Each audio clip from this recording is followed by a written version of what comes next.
I am sorry guys, मुझे हंसी आ रही है। और हंसी आ क्यों रही है, मैं तो ये सोच रहा हूँ मतलब इन चीज़ों पे भी काम किया जा सकता है जिससे बचपन से हम ऐसे ही बस धड़ापेल करते थे। मतलब इनके बारे में भी कोई टीचर पढ़ाएगा इन्हें? मतलब मैं तो यकीन कर ही नहीं सकता कि मतलब इसका भी कुछ हो सकता है। लेकिन दोस्तों, आप ऐसा चैनल पे आए हो जहाँ पे आपको हर चीज़ का सॉल्यूशन मिलेगा। तो स्वागत है आपका मेरे यूट्यूब चैनल अंग्रेज़ी वाली इंग्लिश में। और आज मैं लाया हूँ आपके लिए एक ऐसा टॉपिक जिसे आपको यकीन ही नहीं होगा मतलब कि यार ये चीज़ भी हम कुछ नए तरीके से कर सकते हैं। तो बचपन से ही हम बस ऐसे ही जहाँ मैच करा ऐसा कर दिया, ऐसे तो करा है ना, और ऐसे ही करते आए हो अभी तक, चाहे वो कोई सी भी क्लास हो। लेकिन दोस्तों यकीन मानना, आप जिस चैनल पे हो ना, आपको यकीन मानना एक से एक चीज़ देखने को मिलेगी। आपको खुद भी अपनी आंखों पे यकीन नहीं होगा, यहाँ पे ऐसी ऐसी चीज़ देखने को मिलेगी। जी हाँ बिल्कुल दोस्तों, तो आज का टॉपिक होने वाला है एक स्टैंजा। आप जैसा कि जानते हैं स्टैंजा जो होता है वो एक पोएम से आता है। और पोएम तो आप जानते हैं, पोएम में तो हम कुछ कर ही नहीं पाते यार। पोएम के तो सवाल ही कुछ अलग ऊट पटांगे होते हैं, समझ में नहीं आते, करें तो क्या करें। बिल्कुल हमने हमेशा क्या करा, या तो छोड़ा है उसे, या क्या करते हैं इधर मैच करा इधर मैच करा, लो जी हो गया। ऐसे ही तो करा है ना, फैक्ट है भाई, बुरा मानने वाली बात नहीं, ऐसे ही करा है, मैंने खुद ऐसे ही करा था। तो क्या था कि मसला ये है कि इसके अंदर हम समझ नहीं पाते कि हमें करना कैसे। लेकिन दोस्तों मैंने इसका भी एक सॉल्यूशन ढूंढ लिया है और उम्मीद करता हूं कि आपको बहुत पसंद आएगा। तो चलिए देखते हैं। लेकिन इससे पहले प्लीज़ मेरे चैनल अंग्रेज़ी वाली इंग्लिश को करें आप सब्सक्राइब। बेल आइकन जो दिख रहा है इसको तो भाई साहब जरूर दबाओ, नहीं तो नोटिफिकेशन आता नहीं यार। आप वीडियो देखते नहीं हो यार, नोटिफिकेशन कैसे पहुंचेगा, पता कैसे चलेगी कि मेरी वीडियो आ रही है। दोस्तों बहुत कुछ है इस चैनल पर, बस आप देखते रहिए आगे आगे क्या होता है। ये तो सिर्फ टेलर है, पिक्चर तो अभी बाकी है। दोस्तों बस ये ध्यान रखना, वीडियो लास्ट तक देखना। एक एक चीज़ बताऊंगा इसके अंदर, जैसा कि हर वीडियो में मैंने आपको एक एक चीज़ पॉइंट बताया, इसमें भी हर चीज़ बताऊंगा। कोई भी ऐसी चीज़ नहीं कि हवा में ऐसे ही बता दी, नहीं, मैं उनमें का नहीं हूँ। मैं आपको एक चीज़ बता के चलूँगा और यही भी बताऊँगा कि कैसे करना है, ठीक है। और वीडियो को शेयर तो आप कर ही देना ज़्यादा से ज़्यादा भाई। ऐसी चीज़, ऐसी यूनिक वीडियो बता रहा हूँ कि आपको यूट्यूब पे ऐसी वीडियो देखने को नहीं मिलेगी, समझ लो। बिल्कुल यूनिक वीडियो है, इसके अंदर आपको बहुत अच्छी तरीके से बताऊंगा, बस आप लास्ट तक वीडियो देखना, ठीक है।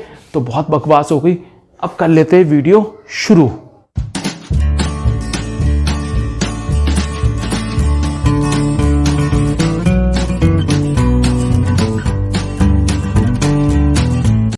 तो आज की वीडियो में मैं आपको पढ़ाऊंगा स्टैंजा पढ़ाने जा रहा हूं। और स्टैंजा जो होता है, जैसा कि पहले मैं आपको बताना चाहता हूं दोस्तों, स्टैंजा जो आता है वो पोएम से आता है। पोएम के अंदर क्या होता है, एक छोटा सा पैराग्राफ दे देंगे, 4-5 लाइनें की एक स्टैंजा दे देंगे आपको, और कहेंगे कि भाई साहब, इसके नीचे क्वेश्चन आंसर दे देंगे और कहेंगे कि इन स्टैंजा को पढ़ के आप क्वेश्चन आंसर करो।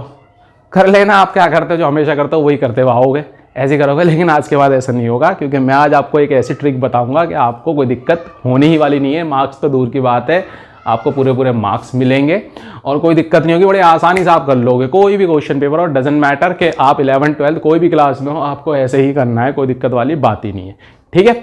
हाँ, तो ये मार्क्स जो आते हो 3 से 4 मार्क्स का आता है अलग अलग क्लासों का। जैसे 11th में हो सकता है 3 मार्क्स का और 12th में 4 मार्क्स का आता है, ठीक है। तो मैंने यहाँ पर आपको कुछ ट्रिक बताई है, आप ट्रिक के साथ साथ मैंने एग्जांपल भी दिया है। बहुत ध्यान से देखना, वीडियो बिल्कुल भी स्किप मत करना, एक एक वर्ड पे ध्यान देना, ठीक है। करना कैसे है देखिए, ये क्वेश्चन पेपर सेक्शन सी में आता है। ये सेक्शन सी का पहले ही क्वेश्चन होता है या दूसरा क्वेश्चन हो सकता है, क्योंकि पहला तो सीन पैसेज होता है, हो सकता है दूसरा हो, वो देख लेना। लेकिन सेक्शन सी में ही मिलेगा आपको, लिटरेचर में ही मिलेगा, ठीक है। और एक बात ध्यान रखना भाई साहब के जितने भी पोएम हैं उनके पोइट के नाम है, ये प्लीज़ कर लेना 1 नंबर, नहीं तो आपका चला जाएगा।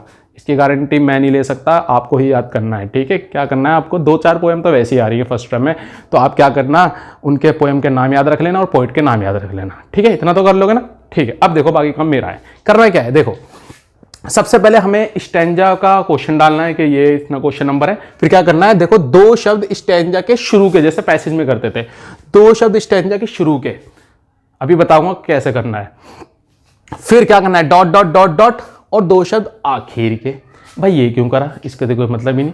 हालांकि हाँ इसका कोई लेना देना नहीं है, लेकिन इससे ये जाहिर हो जाता है कि इस बंदे ने ये वाला क्वेश्चन करा है। टीचर जब चेक करेगा तो बड़ा इंप्रेस होगा कि बंदे ने एक एक चीज़ को ध्यान दिया है। हालांकि ये कुछ चीज़ें एग्जाम में ऐसी होती हैं जिनके मार्क्स नहीं होते, लेकिन अगर वो चीज़ करी जाए तो उसके मार्क्स ज़रूर मिलेंगे आपको। अगर बाय द वे अगर आप कहीं 1 आध नंबर से रह रहे हो तो वो चीज़ें आपको पास करा देंगी, बिलीव मी। ये सच है, ठीक है। उसके बाद ये क्या करना है, ये करने के बाद फिर आपका क्वेश्चन मान लो आता है वाई से। वाई से अगर क्वेश्चन आ जाता है, जनरली आते ही है वाई से, बहुत ज्यादा देखने को मिलेंगे। अगर वाई से क्वेश्चन आ जाता है आपका स्टैंजा का, तो आपको क्या करना है, देखो वही अपना तरीका, देयरफॉर इसलिए, सो का मतलब इसलिए, दैट्स वाई का मतलब इसलिए, इनमें से कोई भी एक वर्ड चिपका देना।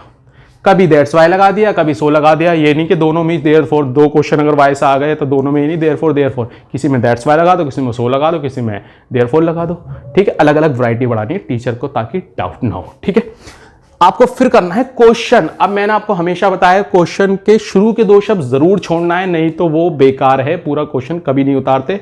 यानी कि डबल एच फैमिली और हेल्पिंग का 2 शब्द जरूर छोड़ देना है, देन आपको स्टार्ट करना है, ठीक है। तो देयरफॉर लिखने के बाद फिर क्वेश्चन शुरू के 2 शब्द छोड़कर फिर लिखना है क्या, बिकॉज लिखना है। बिकॉज का मतलब क्योंकि। देन आपको देखो यहां पे क्या करना है, चौथे नंबर पे, इन दिस स्टैंजा, ये लाइन मैंने अपनी खुद क्रिएट करी है, यहां पर जरूर लिखना है ये लाइनें, ताकि पता चल जाए टीचर को कि हाँ ये इस स्टैंजा की बात कर रहा है। तो ये एक लाइन हमारी बढ़ जाती है, ये हमारी बढ़ जाती है। और लास्ट में आपको ओरिजिनल आंसर लिख देना है। ये है मेरा तरीका।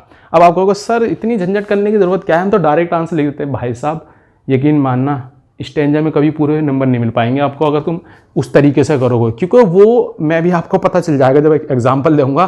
क्योंकि एक स्टैंजा में क्या होता है कि पता ही नहीं चलता आंसर क्या। पैसेज में तो चलो ले दे के फिर भी कर दो, लेकिन फिर भी नंबर कटते हैं उसके। आप चाहे देख लेना, पैसेज वाली मेरी वीडियो देख लेना, आपको खुद पता चल जाएगा मैं क्यों मना कर रहा हूँ। क्यों? क्योंकि हम वर्ड टू वर्ड मिलाते हैं भाई, किसी का वर्ड कहाँ पे पहुंच जाता है, सेंस निकलती नहीं है। गलत बोल रहा हूँ? ऐसा ही होता है कि माना ये रियलिटी है, और मार्क्स हमारे हमेशा कटते हैं इन दोनों चीज़ों में, लेकिन हम ध्यान नहीं दे पाते। जहां हमारे फुल मार्क्स आने चाहिए वहाँ हमारे आधे से भी आधे नहीं आते हैं। जबकि पैसेज इसीलिए ही दिया जाता है ताकि बच्चा इसके अंदर ज़्यादा से ज़्यादा मार्क्स ला सके। समझ रहे हो? तो क्या करना है आपको, यह ध्यान रखना है कि हाँ, तो मैं बात कर रहा था कि क्या करते हैं हम डायरेक्ट लिख देते हैं। तो सर हम तो डायरेक्ट भी लिख सकते हैं, लेकिन नहीं मेरे भाई, अगर तुम डायरेक्ट लिख दोगे तो एक तो उसका मीनिंग नहीं निकलेगा। ये चीज़ें मैंने ऊपर की इसलिए कराई हैं ताकि आपकी कमियों को थोड़ा दूर ले जाया जा सके। यानी कि थोड़ा क्वेश्चन की शुरुआत ऐसे करें ताकि, आपने देखा होगा मान लो अगर कोई युद्ध होता है तो उसके अंदर जो वीक होते हैं उनको बीच में रखा जाता है, पहले जो अच्छे लड़ने वाले होते हैं योद्धा उनको आगे रखा जाता है। तो मैंने भी वही बात, मतलब यहाँ पे वही काम करा है, पहले जो अच्छी अच्छी चीज़ें जिससे टीचर इंप्रेस हो सकता है। ज़्यादा पढ़ता नहीं, स्टार्टिंग की लाइनें पढ़ ली, हाँ ये हो गया, ऐसे तो होता है, ज़्यादातर तो ऐसे ही होता है। तो मैंने भी ऐसी काम करा है, आपका आंसर जाते जाते ना तो टीचर तो समझ जाएगा हाँ भाई बंदे ने काफ़ी अच्छी खूबसूरती से लिखा है। उसके बाद मैटर नहीं करता कि आपका आंसर क्या जा रहा है। तो देखो क्या करना है, मैंने देयरफॉर बता दिया, फिर क्वेश्चन लिखना है, फिर बिकॉज लिखना है, फिर सो मतलब ये इन दिस स्टैंजा, फिर ओरिजिनल आंसर। अब देखो एक एग्जाम्पल देखेंगे ना तो आपको खुद पता चल जाएगा कि कितना खूबसूरत तरीके से हमारा आंसर बनेगा। ठीक है, तो देख लें एग्जाम्पल, चलिए देखते हैं। हाँ तो दोस्तों यहाँ पर मैंने एक एग्जाम्पल लिया है, एक स्टैंजा भी लिखा है, आपको क्लियर समझ में आ जाएगा, दिक्कत वाली बात ही नहीं है यार। स्टैंजा जैसी चीज़ बता रहा हूँ आपको यार, समझ लो इसको ध्यान से। ठीक है, तो देखो एग्जाम्पल में देखो क्वेश्चन इस तरह से लिखा हुआ आता है, कोई भी क्वेश्चन हो सकता है, लिटरेचर का होता है, ये सेक्शन सी में मिलेगा, ध्यान रखना। Read the extract given below and answer the question the follow. यानी कि यहाँ तक तो समझ में आया नहीं कि इन्हें क्या करा है। समझ में तब आता है जब हम स्टैंजा लिखा हुआ देखते हैं कि ये क्वेश्चन तो कभी पढ़ते ही नहीं है। कोई दिक्कत नहीं, ज़रूरत क्या है। देखो इट्स लविंगली नेस, ये जो स्टैंजा लिया है मैंने 12th क्लास से लिया है, और पोएम का नाम है the beautiful the things of beauty. हाँ, द थिंग्स ऑफ ब्यूटी है पोएम, तीसरी या चौथी है, तो 12th क्लास की है। फ़र्क नहीं पड़ता कि 12th की हो 11th की हो, मेरा काम तो ये है कि बस मुझे ये बताना है कि ये वाइस क्वेश्चन है, हमें इससे फ़र्क नहीं पड़ता क्लास कोई सी भी हो। ठीक है, देखो तो it's lovingness increase, it will never pass into nothingness but it will ये वट एवर, क्या है समझ कर भी क्या उखाड़ लेंगे कोई बुरा मत मानना, लेकिन कोई फ़ायदा नहीं है। हम पढ़ेंगे और इसको इतना स्टैंजा की तो आपको पता ही है मीनिंग्स क्या पे कितनी, इतना टाइम होता नहीं है कि कहाँ तक मीनिंग को समझे। हम लोग क्या करेंगे, सिर्फ क्वेश्चन पे आएंगे डायरेक्ट। देखिए, why do we need sweet dreams, why do we need sweet dream, मुझे मतलब भी नहीं पड़ता क्या है, बाद में देखेंगे इसको, बस मुझे इतना बचा है पता क्या है, ये वाई सा क्वेश्चन है, बस यही तो चाहिए था मेरे को, यही चाहिए था। क्वेश्चन वाई से आ गया, स्टैंजा सामने है ही, कोई दिक्कत वाली बात नहीं। चलिए शुरू करते हैं प्रोग्राम अपना। चलो देखो, तो क्या करते हैं, सबसे पहले करते हैं देयरफॉर। लगा दूं देयरफॉर, कोई दिक्कत तो नहीं है, मार्कर चेंज कर लूँ। ठीक है, ये ब्लैक मार्कर है। अब चालू करते हैं, देखिए तो देयरफॉर हो गया एक काम। क्वेश्चन शुरू के 2 शब्द, देखिए ये है क्वेश्चन, जितना बड़ा क्वेश्चन होगा दोस्तों काम तो आपको वहीं आसान हो जाएगा भाई साहब। जितने वर्ड मिलेंगे, आंसर ज़्यादा बड़े लिखने की ज़रूरत नहीं है, क्योंकि पोएम है, पोएम में इतने बड़े आंसर लिखने की कोई ज़रूरत ही नहीं है। चलिए लिखते हैं, 2 शब्द छोड़ दिया, डब्ल्यू फैमिली और हेल्पिंग, और यहाँ से चालू करते हैं। We need sweet dreams, health and quiet breathing in our lives. बहुत बड़ा आंसर दे दिया, क्वेश्चन दे दिया, लेकिन इतना बड़ा देते नहीं है जनरली, लेकिन वो किस्मत वाली बात है। तो हम हाँ तो फायदा ये है कि जितना बड़ा क्वेश्चन होगा आंसर भी हमारा उतना बड़ा होगा, ठीक है। तो देखो ये मैंने पूरा क्या कर दिया, यहाँ पे क्वेश्चन उतार दिया। अब लिखना है मेरे को क्या, बिकॉज, बिकॉज मतलब क्योंकि, ठीक है। बिकॉज आगे समझ में आ रहा है ना, बता देना जहां पे समझ में ना आए, कमेंट कर देना, ठीक है।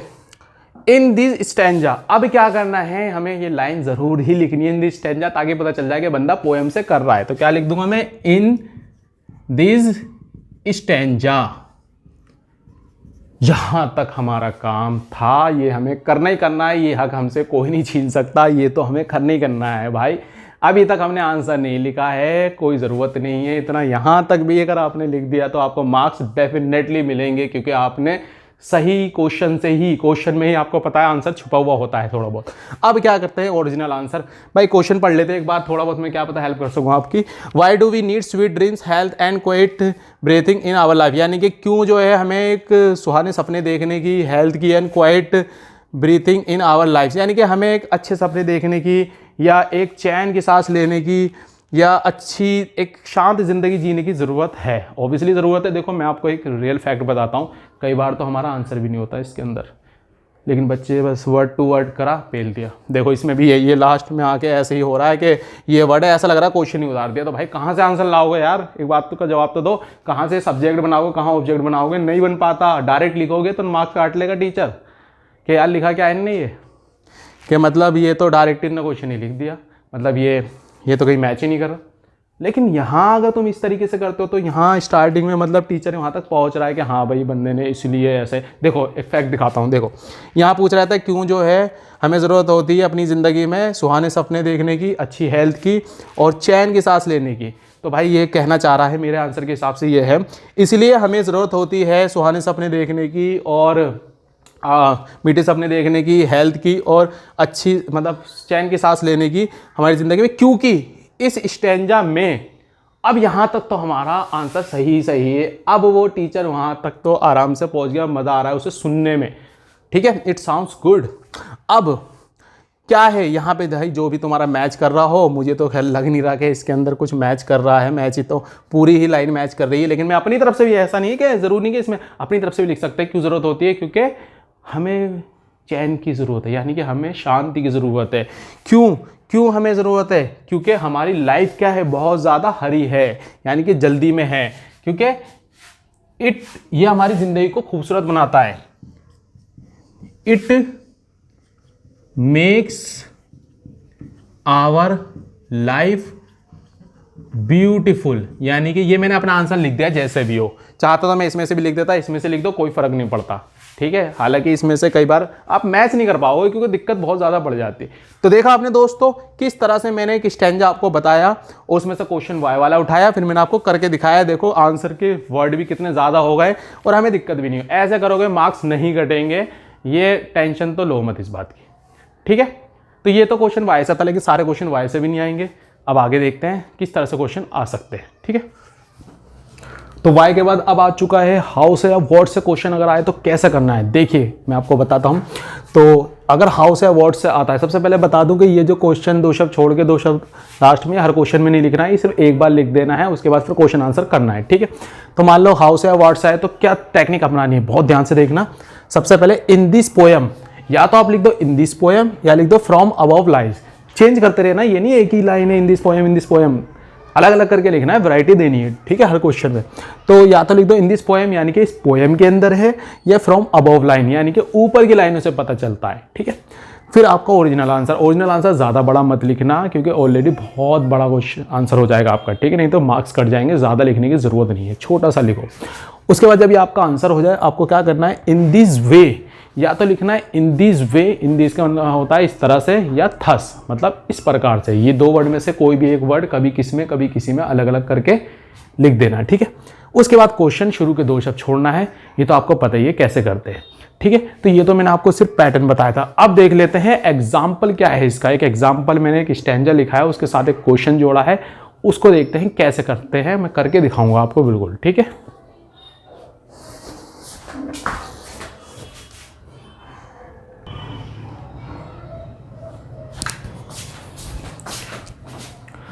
तो देखिए अब मैंने एक एग्जाम्पल लिया है, हाउस या वर्ड से देखेंगे कौन सा क्वेश्चन है। चलिए देखते हैं।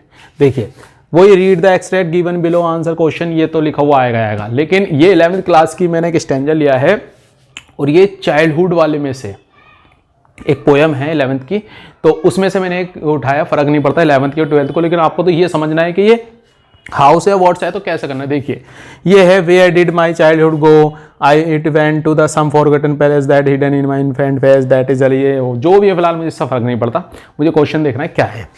What is the poet feeling towards childhood. अब ये वर्ड से क्वेश्चन आ गया है दोस्तों। इस क्वेश्चन को करने के बाद आपको खुद पता चल जाएगा कि स्टैंजा हमें कितना धोखा देता है। अगर जो लोग सोचते हैं वर्ड टू वर्ड मैच करते हैं ना, तो वहाँ वो तो यहाँ पे धोखा खाने वाले हैं, क्योंकि आपको पता है ये स्टैंजा जो है ना ये बहुत इस तरह के होते हैं, इसमें आंसर मिलेंगे नहीं।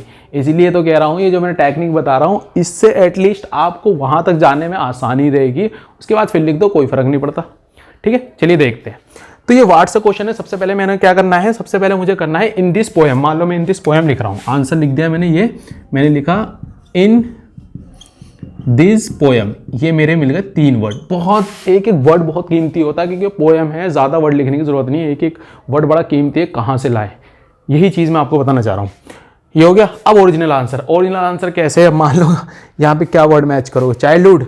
अगर देखो यहाँ पे आपको बताना चाहता हूँ और कोई तो वर्ड मुझे नहीं लग रहा कि मैच कर रहा है, सिर्फ चाइल्डहुड के अलावा। अब देखो यहाँ कितनी बड़ी गलती हो जाती है, मैं आपको क्यों मना करता हूँ कि ये वर्ड टू वर्ड मैच करते हैं, तो ये क्यों गलत होता है। देखिए चाइल्डहुड, चाइल्डहुड सिर्फ यहाँ आ रहा है, तो ये इसका मतलब ये कहना चाह रहा है कि मैं आपको हिंदी बताता हूँ थोड़ी सी, कि जो पोइट है वो फीलिंग टूवर्ड्स चाइल्डहुड, उसकी चाइल्डहुड बचपने के लिए क्या फीलिंग है, मतलब वो क्या कहना चाह रहा है। अगर आप ये चाइल्डहुड वर्ड मैच कर लोगे और यहाँ से लिख दोगे, तो यहाँ पे तो ये कहना चाह रहा है where did my childhood go, मेरा बचपना कहाँ गया।